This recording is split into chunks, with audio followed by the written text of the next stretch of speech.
identik ini pula kita umat Islam sedunia kembali bersyukur kepada Allah, karena kita semakin menyadari bahwa semua manusia diciptakan oleh Allah adalah dalam keadaan dhaif. Dan kita lahir ke dunia bukan kehendak kita, bukan juga kehendak orang tua kita, tetapi kehendak Allah. Maka atas kehendak Allah kita hidup di dunia, tentu tidak bisa sekehendak hati kita, tetapi ada dustur, ada aturan yang bersumberkan kepada Al-Quran. Dan Allah mengutus Nabi Muhammad sebagai Rasul untuk membawa petunjuk dan agama yang lurus. Inna dina indallahil Islam. Agama yang dibeli bawa adalah agama Islam. Bersyukurlah kita beragama Islam. Jangan lagi cari agama selain Islam. Dan jangan coba-coba karena cinta dunia Anda pindah Islam, disebut murtad. Tidak ada agama di dunia ini semulia Islam. Maka Islam itu berasal dari kata aslama, yuslimu, masdarnya islaman.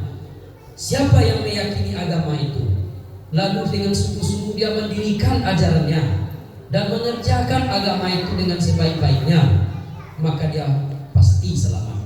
Tidak ada agama yang berarti selamat di dunia ini selain daripada agama Islam. Maka tugas kita bersama yang telah beragama Islam tentu mendirikan dan melaksanakan ajaran dengan sebaik-baiknya, agar kita diselamatkan oleh Islam itu dunia akhirat. Tetapi kalau Islam kita hanya mengejar kuantitas, jumlahnya banyak, Islam di data-data kita lengkap, di KTP kita, di KK kita, tetapi yang mendirikan ajaran Islam itu sangat sedikit, tak ubahnya kita seperti buih di laut. Onggokannya tinggi Bapak Ibu, besar, tetapi terhempaskan kemari oleh angin badai. Kadang terhempas ke karang pecah, ternyata isinya hampa.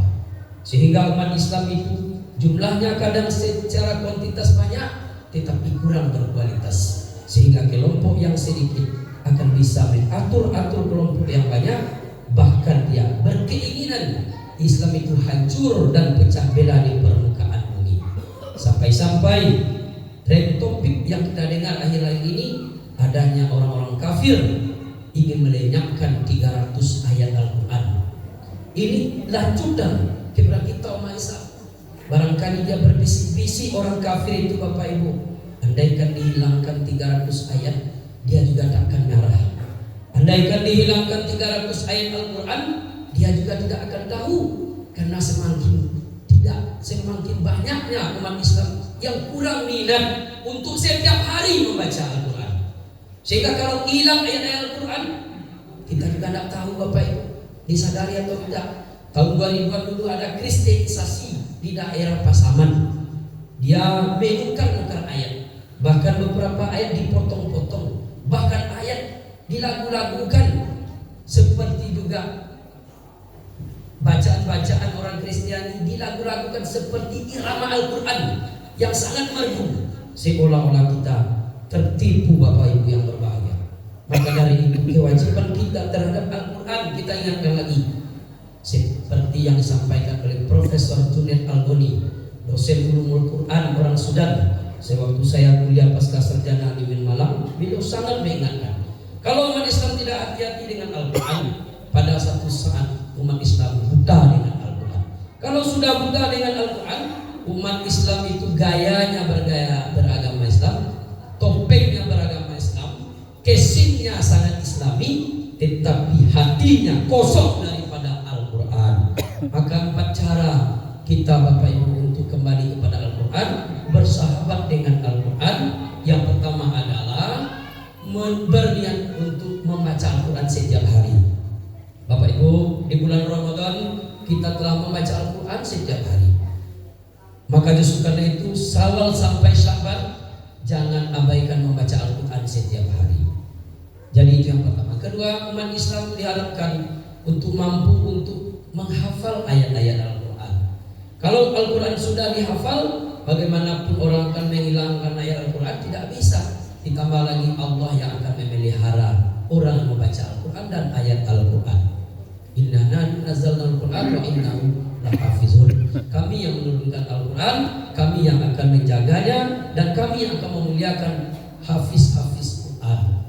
Tidak ada hafiz Quran yang dicaci umat, tidak ada hafiz Quran yang hidupnya susah, karena dengan Al-Quran hidup pasti mudah dan sejahtera. Allahu Akbar, Allahu Akbar, Allahu Akbar, walillahil hamd. Maka anak-anak kita, cucu-cucu kita hari ini Bapak Ibu, mari kita gemarkan dia untuk baca Al-Quran. Tetapi juga tidak tertutup kita sebagai orang tua, karena orang tua disebut juga di dalam hadis tarbiyatul awwalun, guru pertama untuk anak belajar. Disebut juga dengan madrasatul ula, tempat pendidik pertama dan utama anak cucu adalah orang tua dan nenek kakeknya. Setelah itu baru diserahkan kepada guru, namanya mudaris di sekolah. Kemudian setelah itu faktor lingkungan di mana kita tinggal. Tiga ini kalau bersinergi Bapak Ibu, kita mudah menciptakan anak-anak saleh dan salehah. Tapi kalau tiga ini tidak bersinergi, maka hayalan saja dapat anak saleh dan salehah. Mati kita Bapak Ibu, putus sekalian amal kita. Kita nggak bisa lagi ke Darul Jannah, nggak bisa bersedekah lagi Bapak Ibu. Rasulullah bersabda, zaman tabnu Adam iqata amaluhu illa min salasin.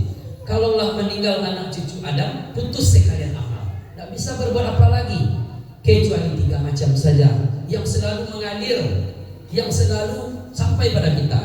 Yang pertama, sedekah jariyah, pemberian-pemberian kita yang bertahan lama, masuk uang kita ke masjid ini Bapak Ibu, terjadilah masjid semega ini. Selagi masjid ini ada, selagi masjid ini manfaatkan untuk beribadah Bapak Ibu, walaupun sudah menjadi tulang belulang dan di alam barzakh sana hidup kembali, tetap mendapat aliran pahala. Inilah investasi yang luar biasa. Kemudian yang kedua, ilmu yang bermanfaat. Segala ilmu yang bermanfaat berikanlah, ajarkanlah sebelum datang kematian. Tidak hanya ilmu agama Bapak Ibu, apa saja. Setiap kita ini Bapak Ibu punya keahlian. Makanya kalau di sekolah SD, SMP, itu masih sama. Tapi kalau sudah di SMA, SMK sudah punya jurusan masing-masing. Apalagi S1, S2 atau S3. Akhirnya ilmu ini semakin meruncing. Akhirnya di satu titik keahlian kita, disitulah kita menjadi profesor. Maka disukai itu masing-masing kita punya ilmu ini. Ilmu yang bermanfaat ajarkan sebelum mati. Ibu pandai membuat rendang, bumbunya 17 macam. Jangan diajarkan 13 macam, nanti 4 macam hilang di dunia. Ibu sudah mati. Justru karena itu ajarkan ke 17 macam bumbu rendang itu. Ibu pandai buat sate, bumbunya 13 macam. Sebelum mati ajarkan cara membuat sate itu. Apalagi kami yang guru, dosen dan sebagainya, jangan disimpan-simpan ilmu, ajarkan karena itu ilmu yang bermanfaat. Ketiga adalah awaladun salihun yad'ulah. Ini yang paling penting kita harapkan Pak. Kita bangga apa punya anak. Kalau kita bertemu berjumpa pulang kampung hari ini karena lebaran, dari Jakarta, dari Medan, dari Yogyakarta, dari Denjaya, dari Australia, dari mana-mana, ketemu dengan kawan-kawan, maka setelah salat ini Bapak Ibu bersalaman, pasti ditanya itu yang pertama, sudah berapa orang anak? Tidak akan ditanya sudah berapa miliar uang, tidak ditanya itu Pak. Tidak akan ditanya sudah berapa kali menikah, tidak ditanya Pak. Tapi yang ditanya sudah berapa orang anak. Kadang Bapak Ibu bangga kita Bapak Ibu. Pak, kata Bapak tadi, udah lama kita nak ketemu. Oh iya, sejak SMA sudah 23 tahun. Pak, udah berapa orang anak Pak? Dijawab oleh Bapak tadi, alhamdulillah saya punya anak sudah 11 orang. Bangga Bapak ini 11 orang. Tetapi sudahkah terpikir dari yang 11 itu sudah sekian pula umur anak pertama sekitar umur 40 tahun? Sudahkah ada kita mencetak anak soleh? Ini pertanyaannya. Kalau anak yang sekolah tinggi banyak, anak yang kuliah di luar negeri banyak, tapi sudahkah kita mendapat anak soleh? Andaikan kita mati hari ini dan beberapa hari ke depan, siapa yang akan melanjutkan doa untuk kita? Kadang-kadang terabaikan, kadang-kadang terlupakan. Maka justru itu awaladun salihun, anak soleh ini investasi terbesar bagi orang tua. Harta yang ditinggalkan, yang dari pagi sampai malam kita menumpuk-numpuknya. Allazi jama'a malahu andada. Kita menyangka harta itu segalanya, tinggal. istri atau suami yang kita bangga-banggakan, yang kita sayangi dan kasihi, kalau sudah meninggal salah satu di antaranya akan tinggal dan dia akan melanjutkan nikah dengan orang lain. Anak yang kita tinggalkan, inilah investasi besar. Anak yang mana? Awwaladun sholihun yad'ulah. Dalam hadis yad'ulah ini yang penting. Banyak juga kita meninggalkan anak baik. Sholih itu kan anak baik, Pak. Kalau udah S1, S2, S3 dia ditinggalkan, itu udah anak baik itu, Pak. Sudah kalau udah ke masjid itu anak baik itu, Pak. Tapi ujung hadis ini kata mustalah hadis yad'ulah. Ibu bapak meninggalkan anak soleh, yang anak soleh itu kepikir setiap hari mendoakan ibu bapaknya. Itu yang yad'ulah.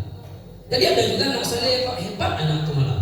Tapi dia sholat, setelah sholat salam kanan salam kiri, angkat kaki kanan, ayun kaki kiri, cus keluar dari masjid dan musola. Jangankan untuk orang tuanya di barzah sana, untuk dirinya sendiri dia tidak berdoa apa. Ini bukan anak yang yad'ulah, ini baru anak soleh. Maka anak ini ada tiga tingkatannya dalam hadis. Yang pertama anak soleh, yang kedua anak penyantun, yang ketiga anak soleh lagi penyantun dan mendoakan selalu kedua orang tuanya. Kita pilih yang ketiga nih, Pak.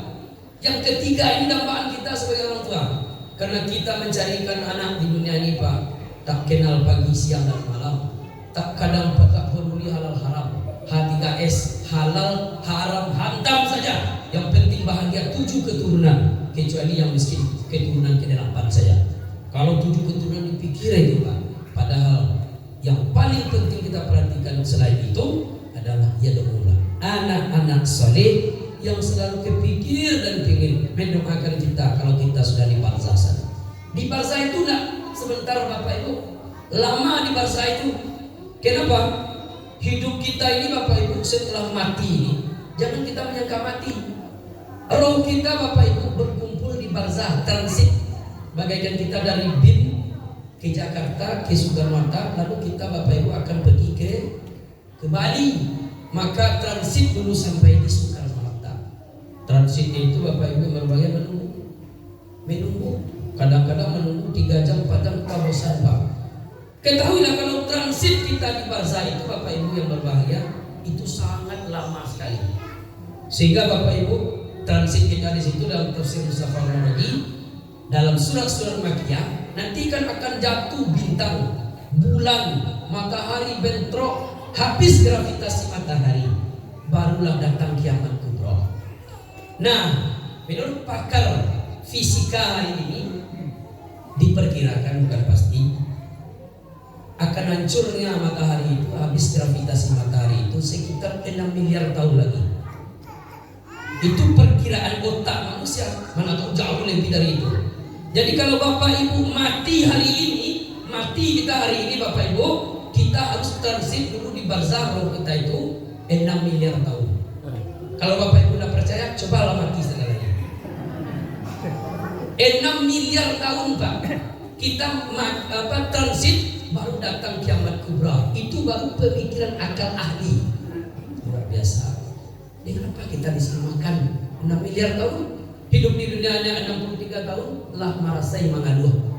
Ini 6 miliar, tidak ada makan, tidak ada minum, tidak ada pakaian. Padahal dalam surah Al-Araf itu orang di barzah itu senang, Pak. Siapa? Inilah orang yang berpuasa bulan Ramadan, orang yang qiyamul Ramadan, orang yang tidak tinggal sholat 5 waktu semalam, orang yang menafkahkan sebagian rezeki di jalan Allah dengan zakat, infak, sedekah, wakaf, orang yang beribadah haji dengan ikhlas, orang peduli terhadap anak yatim dan fakir miskin. Semua secara kolektif ibadah-ibadah kita itu, Bapak Ibu, nanti akan menjadi makanan orang di barzah, akan menjadi minuman orang di barzah, akan menjadi pakaian dan busana yang bagus orang di barzah. Tapi orang-orang yang kurang-kurang, maka kurang pula, kurang makanannya, kurang minumannya, kurang pula busananya. Maka justru karena itu, Bapak Ibu yang berbahagia, kita perlu memikirkan akhirat itu. Al-yaumil akhir alfun sana fi dunya. Satu hari kamu hidup 2 kali di akhirat. Setelah datang hari kiamat itu, alfun 1000 sana tahun, sama dengan 1000 tahun kamu hidup di dunia hari ini. Bayangkan Bapak Ibu, hidup 2 kali di akhirat, Satu hari kita di situ Pak Bu sama lamanya dengan 1000 tahun di dunia hari ini. Jadi kalau Bapak hidup kita di dunia ini sekitar 60 sampai 70 tahun, berarti berbanding dengan satu hari 1000 tahun. Seolah-olah kita hidup di dunia ini hanya beberapa menit saja kalau dibanding dengan dunia. Kenapa harus terlampau gila dunia Pak? Hanya hidup beberapa menit kita akan mati lagi. Maka justru karena itu ada asas keseimbangan. Surah Al-Qasas ayat 77. Wa bataghi fi ma ataka Allahu ad-daral akhirah wa la tansa nasibaka minad dunya. Hai manusia, kata Allah, hidup akhirat itu panjang, maka carilah bekal untuk hidup akhiratmu, karena akhirat itu kekal. Dan tetapi sebelum kamu ke akhirat, kamu di dunia dulu, maka cari jugalah bekal hidup di dunia agar kamu tidak susah dan bisa wejangan-wejangan banyak untuk bekal di akhirat. Jadi Bapak, di dalam surah Al-Qasas 77, tidak dunia dulu dicari, akhirat dulu dicari. Dia tanyanya nanti di rumah Pak, kok akhirat dulu padahal kita di dunia dulu? Ternyata akhirat itu kekal, lama, tidak sebentar. Sedangkan dunia itu lahun walaibun, hanya sinetron saja. Tidak ada sinetron satu hari di televisi itu Bapak Ibu. Sinetron cuma 1 jam 1 episode. Hanya sinetron 1 episode Pak. Setelah itu kita tidak ada lagi. Jadi dunia ini hanya 1 episode. Tidak ada orang setelah masuk kubur besok dia hidup lagi, tidak ada. Siapa saja meninggal, mulai dari presiden sampai presiden, tukang cukur, tukang bubur, tukang kasur, kalau sudah mati sekali saja, tak ada di dunia ini. Tapi hidup kedua kalinya adalah di akhirat. Maka akhirat itu panjang. Kita hari ini baru sampai alam 3 nih Pak. Alam kita banyak. Kenapa alam 3? Yang pertama alam ruh. Alastu birabbikum qalu bala shahidna. Hai roh, kata Allah, engkau akan ditiupkan ke dalam janin seorang ibu. Kalau seandainya engkau hidup, nanti bagaimana engkau ini roh? Kepada roh kita masing-masing itu ditatar oleh Allah. Menjawablah roh kita itu, qalu bala shahidna. Ya Allah, aku bersaksi dengan engkau, apapun yang engkau perintah aku akan tunduk. Ternyata bohong. Masuk alam kedua. Ini Bapak, inilah alam rahim. Di sinilah posisi jasa seorang wanita, jasa ibu kita. Maka tidak diterima ibadah puasa dan rangkaian ibadah di bulan Ramadan sebelum kita dimaafkan oleh ibu kita. Wasainal insana biwalidayhi hamalathu wahnan ala wahnin wa fisaluhu fi amaini aniskulli wa liwalidayka ilayyal masir. Dan kami telah perintahkan kepada semua manusia agar dia berbakti kepada orang tua, apalagi ibunya, ummuhu wahnan ala wahnin, yang telah mengandungnya dalam kondisi lemah yang bertambah-tambah karena mengandungnya dan menyusuinya 2 tahun lamanya. Bersyukurlah kepada aku, kata Allah, dan berterima kasihlah sebanyak-banyaknya terlebih dahulu kepada kedua orang tua, terutama ibu. Bapak Ibu, hari ini orang tua kita yang telah meninggal, terutama ibu, jangan lupa untuk mendoakan. Hari ini orang tua kita yang masih hidup, jangan lupa memeluk, merangkul, menciumnya. Bapak Ibu yang berbahagia, jasa seorang ibu luar biasa, sehingga berbanding 3-1 Pak dengan bapak-bapak. Ketika sahabat bertanya pada Rasulullah, ya Rasulullah, kepada siapa saya pertama berbakti ya Rasulullah? Ummuka, ibumu. Summa ayun ya Rasulullah? Ummuka, ibumu. Summa ayun ya Rasulullah? Ummuka, ibumu. Summa ayun ya Rasulullah? Abuka, bapak. 3 kali disuruh kepada ibu, 1 kepada bapak. Bapak tidak boleh cemburu Pak. Kita bapak-bapak tidak boleh cemburu. Saya yang sudah payah cari nafkah, kok yang keempat? Bukan seperti itu Bapak Ibu, karena ada 3 jasa ibu yang tidak ada pada bapak. Pertama, ibu mengandung. Bapak mana yang bisa mengandung di dunia? 2, ibu melahirkan. Bapak mana yang tidak melahirkan di dunia? 3, Tiga, ibu menyusui. Bapak mana yang ada onderdil seperti itu di dunia? Tidak ada. Maka 3 kali kepada ibu. Bapak ibu yang berbahagia. Maka justru itu jadilah kita anak-anak yang berbakti kepada kedua orang tua. Jangan kita menjadi anak durhaka. Teringat saya Bapak Ibu, teman saya ada orang Irian Jaya waktu sama kuliah di UIN Malang, sama tempat tinggal karena beasiswa sekamar lagi. Malam-malam dia bertanya, Ustaz, ya, Ustaz dari Padang, ya. Saya ingat Padang itu dengan legendarisnya, yaitu ada Malik Kundang. Iya, kata saya. Malik Kundang itu bagaimana Ustaz? Malik Kundang itu saya bilang sama dia, Malik Kundang itu anak berkah. Dulu dia miskin, kemudian setelah dia kaya raya, pengusaha hebat. Orang tuanya miskin, orang tua dibentak. Aina datang badai, aina tenggelamlah kapalnya, kemudian dia sujud. Jadi Malik Kundang itu sekarang sudah jadi batu dan sudah sujud dia. Di mana itu Ustaz? Di pantai air manis. Kalau Ustaz tidak percaya, kata saya pada dia, mari kita nanti kalau ada libur kita ke Padang. Sampailah kami ke Padang, sampailah ke batu Malik Kundang. Dilihat di situ, oh iya inilah batu Malik Kundang. Setelah lihat batu Malik Kundang, Bapak Ibu duduk minum kelapa muda. Dia bertanya lagi, orang Irian Jaya ini namanya Bajahir Kamahi. Apa katanya? Ustaz, saya melihat itu batu Malik Kundang memang sudah tersukur karena mereka ya Ustaz. Oh ya, tapi saya belum yakin Ustaz. Apa yang belum yakin lagi Bajahir Kamahi? Malik Kundang yang memang sudah tersukur, tetapi saya yakin masih ada ponakan-ponakannya yang banyak di Padang ini. Betul Pak. Malik Kundang yang di Pantai Manis memang sudah jadi batu, tapi anak-anak kita calon jadi batu setiap rumah tangga masih banyak hari ini. Malin, kadang-kadang maliang. Bapak-bapak ibu yang berbahagia, akhlak anak kita semakin redup. Saya perwakilan guru, sudah 24 tahun saya jadi guru di SMK. Kasihan kita melihat generasi hari ini Bapak Ibu. Pertama saya mengajar di STM 2 Padang, SMK 5 sekarang dekat ini, tahun 98. Waktu itu akhlak anak baik Bapak Ibu. Diajak untuk sholat ke Masjid Taqwa itu, dari 500 atau sampai 600 yang masuk pagi itu sekitar 80% sholat. Tapi hari ini saya masih jadi guru SMK Bapak Ibu, juga dianjurkan untuk sholat berjamaah. Dari 300 siswa hari ini Bapak Ibu yang mau sholat berjamaah itu sekitar 35 orang. Menurun grafik anak kita.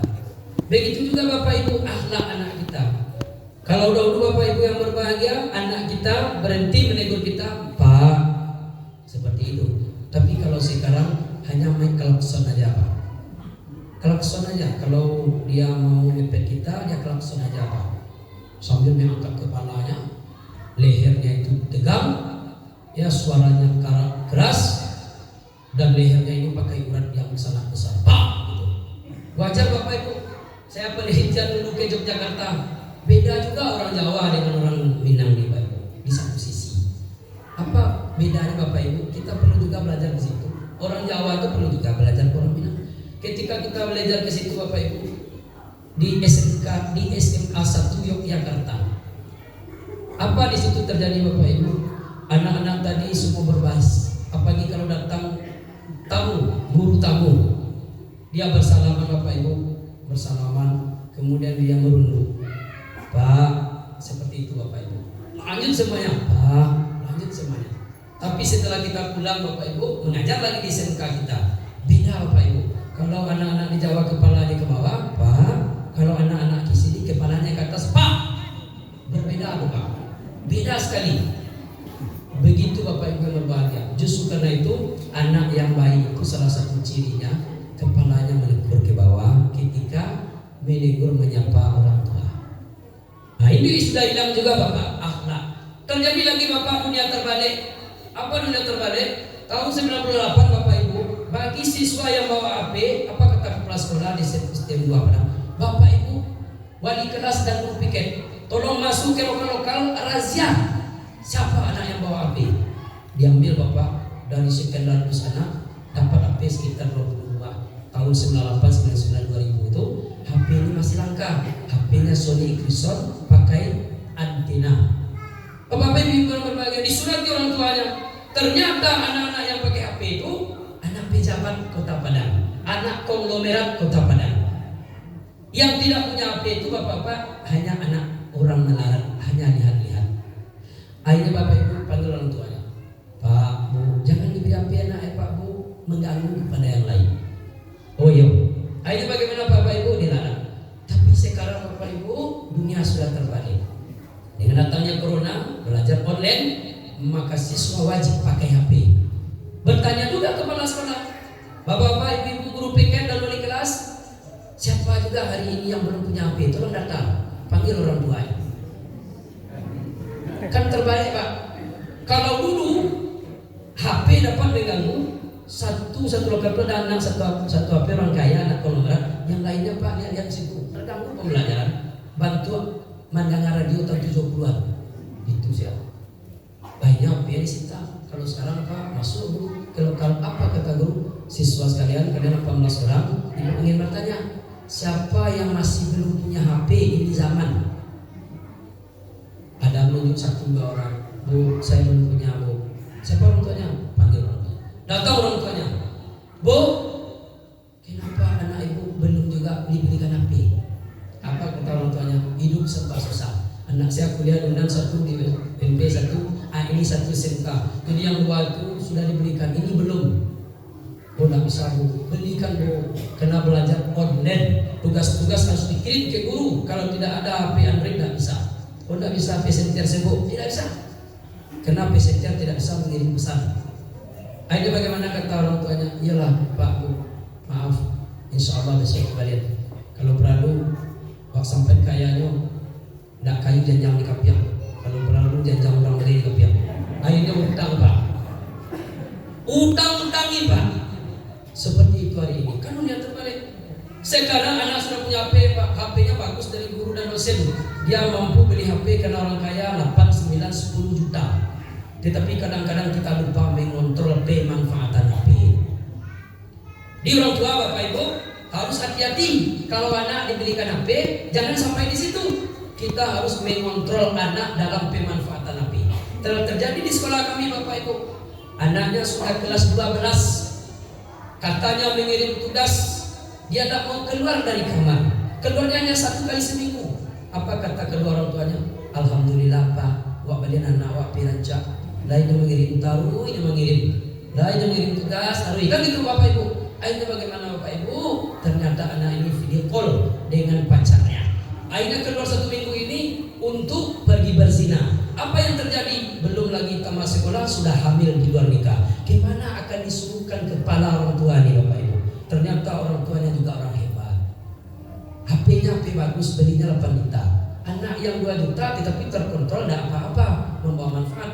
Tapi HP yang 8 juta, smartphone apa namanya itu, tapi orang tuanya hanya bangga belikan HP, tidak terkontrol. Akhirnya bukan untuk ngirim tugas, tapi untuk mendapatkan bayi di luar nikah. Masya Allah. Allahu Akbar, Allahu Akbar, Allahu Akbar, walillahi alhamd.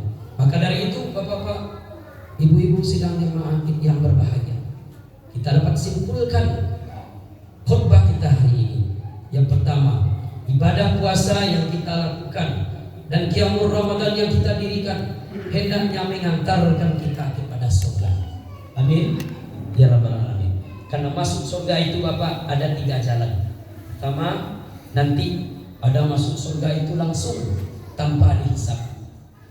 Yang kedua, ada masuk surga itu Bapak mampir dulu sebelum masuk ke neraka. Masuk juga ke surga tapi singgah dulu ke neraka. Yang ketiga, jalan ke surga itu ada orang yang ingin tetapi jatuh ke neraka. Tentu kita pilih yang mana Bapak Ibu? Tentu kita pilih yang langsung tanpa hisab. Modalnya 2. Kalau Anda ingin masuk surga tanpa hisab langsung, tidak berbelok-belok, Shiratal Mustaqim, Surah Baqarah ayat 29. Wa basyiril ladzina amanu wa amilus solihati lahum jannatin tajri min tahtiha al-anhar. Beri kabar gembira Muhammad kepada orang yang benar-benar beriman dan beramal soleh dengan ikhlas. Untuknya laut jannah, untuknya surga disediakan langsung. Ini janji Allah, Pak. Jadi kalau ini langsung masuk surga, kokohkan iman, amal solehnya banyak dan ikhlas. Ayat kedua ini yang bermasalah. Imannya ada, amal solehnya ada, tetapi amal salahnya atau maksiatnya juga jalan. STNJ, soalnya rajin maksiat jalan terus. Ada kita seperti itu, Bapak Ibu? Ya. Kalau ada, ini nanti masuk surga, tetapi masuk dulu ke neraka. Ini yang kita takuti, Bapak Ibu. Sehingga tercoretlah di kening orang itu, kalau sudah habis masa di neraka, tercoretlah di situ mantan neraka.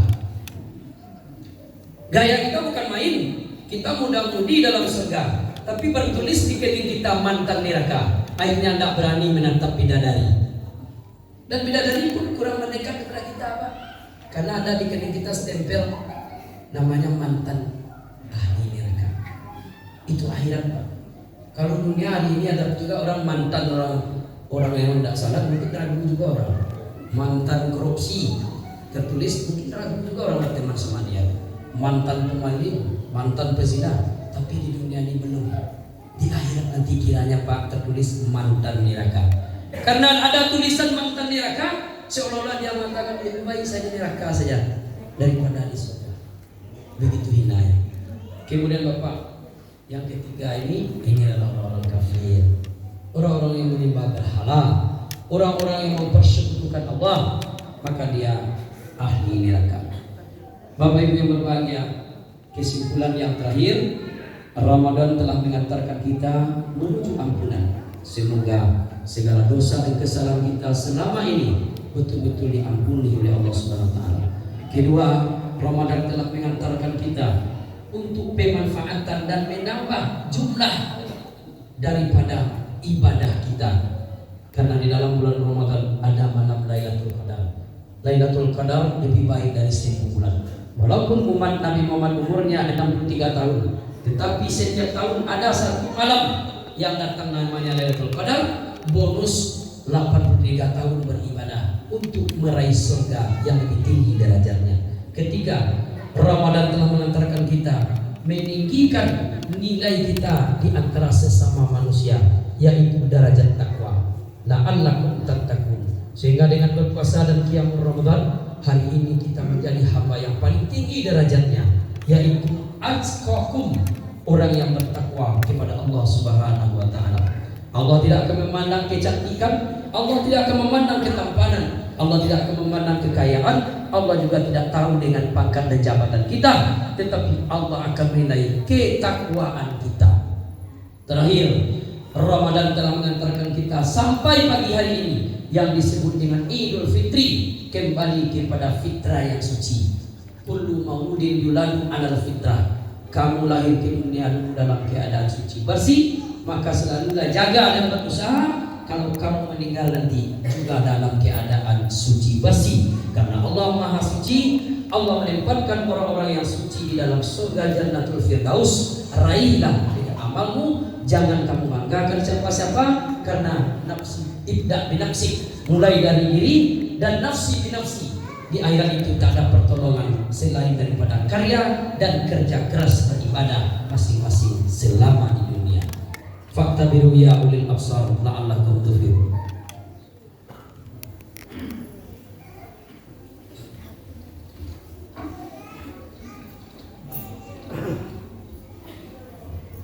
Alhamdulillahirabbil alamin. Allahu akbar. Allahu akbar. Allahu akbar. Allahu akbar. Allahu akbar. Allahu akbar. La ilaha illallah wallahu akbar. Allahu akbar walillahil hamd. Alhamdulillahirabbil alamin wa bihi nasta'in wa ala umuri dunya waddin. Asyhadu an la ilaha illallah wahdahu la syarika lah wa asyhadu anna Muhammadar Rasulullah la nabiyya ba'da.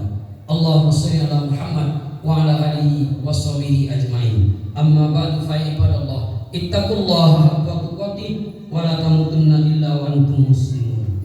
Qala Allah Ta'ala fil Qur'anil Karim, Bismillahirrahmanirrahim. Ya ayyuhan nas Inna khalaqnakum min dzakari wal unsa wa ja'alnakum syu'uban wa qabaila lita'arafu. Inna akramakum indallahi atqakum. Innallaha alimun khabir.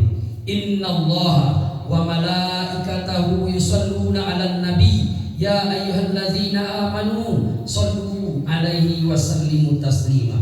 Allahumma shalli ala Muhammad wa ala ali Muhammad kama shallaita ala Ibrahim wa ala ali Ibrahim wa barik ala Muhammad wa ala ali Muhammad kama barakta ala Ibrahim wa ala ali Ibrahim fil alamin innaka Hamidum Majid. Allahumma fil muslimina wal muslimat wal mu'minina wal mu'minat al ahya'i minhum wal amwat. Allahumma fir lana dzunubana wa liwalidayna warhamhuma kama rabbayana shaghira. Rabbana hab lana min azwajina wa dzurriyyatina qurrata a'yun waj'alna lil muttaqina imama. Rabbana zalamna anfusana wa illam taghfir lana wa tarhamna lanakunanna minal khasirin. Allahumma ij'alna minat tawwabin waj'alna minal mutatahhirin waj'alna min ibadikas sholihin waj'alna min ibadikas sabirin waj'alna min ibadikal muhsinin waj'alna min ibadikal mukhlisin waj'alna min ibadikal qaumil muttaqin. Rabbana atina fid dunya hasanah wa fil akhirati hasanah wa qina azabannar. Walhamdulillahi rabbil alamin. Assalamualaikum warahmatullahi wabarakatuh. Waalaikumsalam warahmatullahi wabarakatuh.